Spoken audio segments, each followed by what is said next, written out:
welcome to Let's Talk ASPM. My name is Mark Lambert. I'm the Chief Product Officer here at ArmorCode. I'm joined by my good friend and ArmorCode twin today with our dress code, Karthik, our Chief Security and Trust Officer. How are you doing, Karthik? I'm doing fantastic. How are you doing, Mark?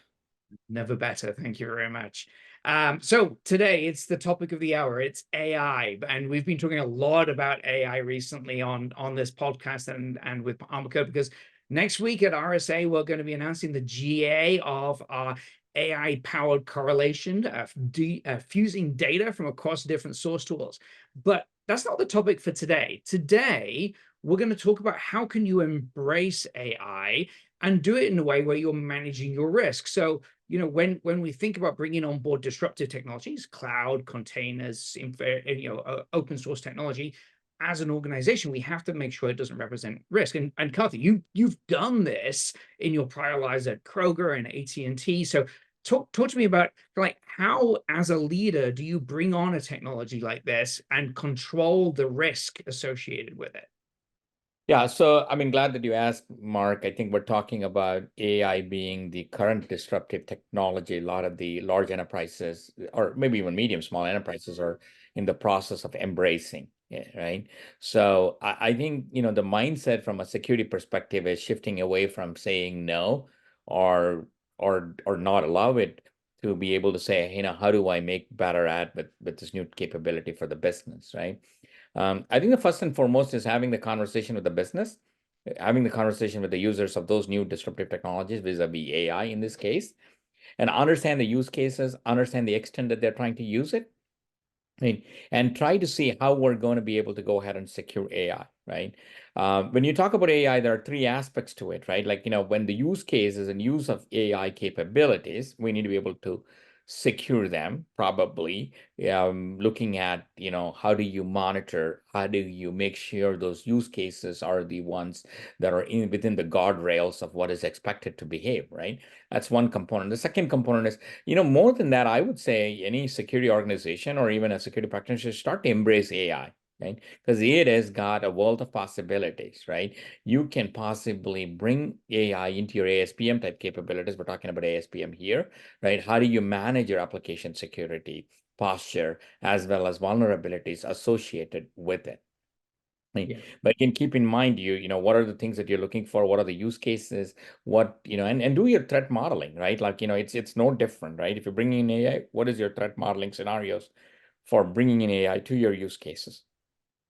Yeah, yeah, and I think, you know, when we can, if we rewind the clock, right? You know, when GPT first kind of came on the scene, we were really, and a lot of organizations, well, we've got to lock that down. We've got to stop people from using it.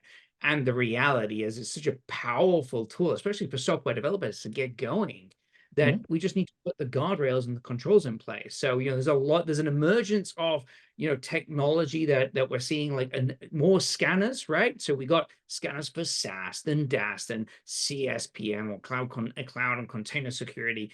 The AI security model is like the next generation. We see some things coming from Wiz, for example. There are new companies like Hidden Layer out there. It's another scanner, right? As part of your pipeline. Yeah, yeah. I mean, absolutely. When you talk about AI, understand what are the challenges and the concerns that it brings to the table, right? Is it malicious prompting? Is it using coding assistance type capabilities, right? I mean, I think very recently there was a study that came out of the University of Illinois at Urbana-Champaign that's talked about 87% of one day, not the 0 day, the 1 day vulnerabilities, if provided with the description autonomously, your ChatGPT or AI engine can go ahead and exploit those vulnerabilities, right? On one side, it's kind of scary, right? On the other side, it actually pushes the problem away and say, okay, fine. It's not about just scanning. It's not about just tallying up all your vulnerabilities, but move on for automated remediation, guided remediation, right? So how are you going to bridge that gap? You need to have tools and capabilities that not only kind of pushes this and tells you that I've created and sent you the information, but kind of go through the entire process life cycle, right? A platform that could enable you to do that would be awesome, right? So, so thinking all of that and taking all of that into consideration, I think we're at a point where AI could help you along the way. I mean, if your platform or tools are not embracing AI, you should probably start to question, right? Are they relevant for today's challenges?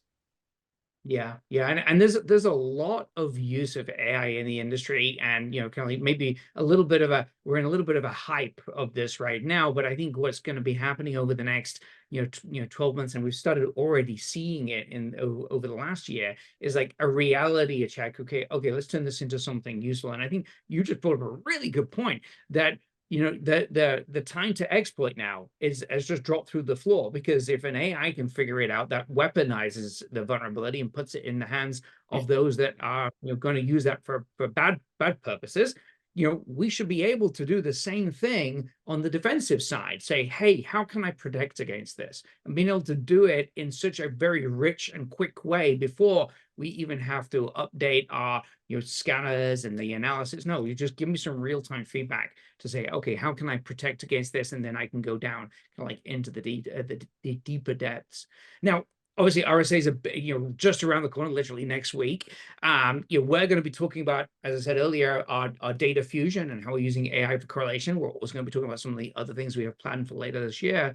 But you're running a roundtable as part of the Purple Book on the Monday, right? So tell us a little bit about that. And by the way, we'll have links to that in the show notes as well for those that would like to join. But yeah, go ahead, Karthik. Yeah, absolutely. Absolutely. On Monday, we're having an exciting roundtable, right? Panel discussion with security practitioners, chief security officers of large enterprises that they are actually dealing with as we speak today, right? The idea there is to be able to, how do you understand risk? How do you start to define risk as we move into the world of AI? As the world embraces AI, how do we define risk? And do we even have a common definition? How do you understand and analyze what risk is all about and how you start to manage the risk, right? Because with the AI capabilities, things are moving at an exponential speed, right? So we're going to dive a little bit more deeper into practical use cases of managing risk, as well as experiences in terms of what frameworks and approaches that you can put into your enterprises, and let the enterprises embrace AI while you can actively manage along with it, right? So we're going to talk about some practical experiences as well as approaches to managing risk as the world embraces AI in a large enterprise. Yeah, I'm really looking forward to that session. As I said earlier, the link will be in the show notes. One of the things that is an obvious thing, though, is, as you say, we're talking about AI, right? That's the thing that's charging the industry right now. But there's some very basics things which we've known about for a while that aren't in place. So, risk-based prioritization, making sure that we're handling our vulnerabilities, be them coming from code or infrastructure, in the correct prioritized way. You talked about like the mean time to exploit, for example, dropping through the floor. So we need to be able to respond quicker, and we still need to prioritize appropriately. So we've got things like EPSS giving us our predictability scoring. We've got business asset impact, which is going to impact it. All of those things are independent of AI. We need to be doing them anyway. I saw this when we had SCA first got, source conversation analysis first got on the scene, right? Oh, great! I found these vulnerabilities. I found these vulnerabilities. You get a lot of initial euphoria about finding things that you didn't know before. Same is true with cloud security. But you very quickly get overwhelmed by this massive volume. I mean, CSPMs are a little notorious for this now, providing so much data that I don't know where to start. It's going to be really interesting, that conversation. Absolutely. I think we have always talked about having visibility, right? We're kind of past that visibility point.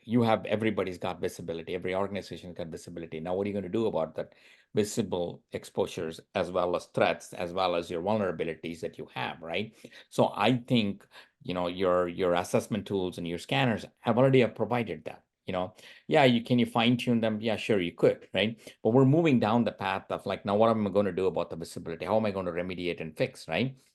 With that, I would say, yes, the time to exploit, the mean time to exploitation is dropping pretty rapidly, right? Like 6, 7 years ago, it was about on average 5 days, right? It dropped down to 3.5 days a couple of years ago, right? Like maybe a year ago, right? And with this new study, I mean, it's probably going to be in days and minutes, right?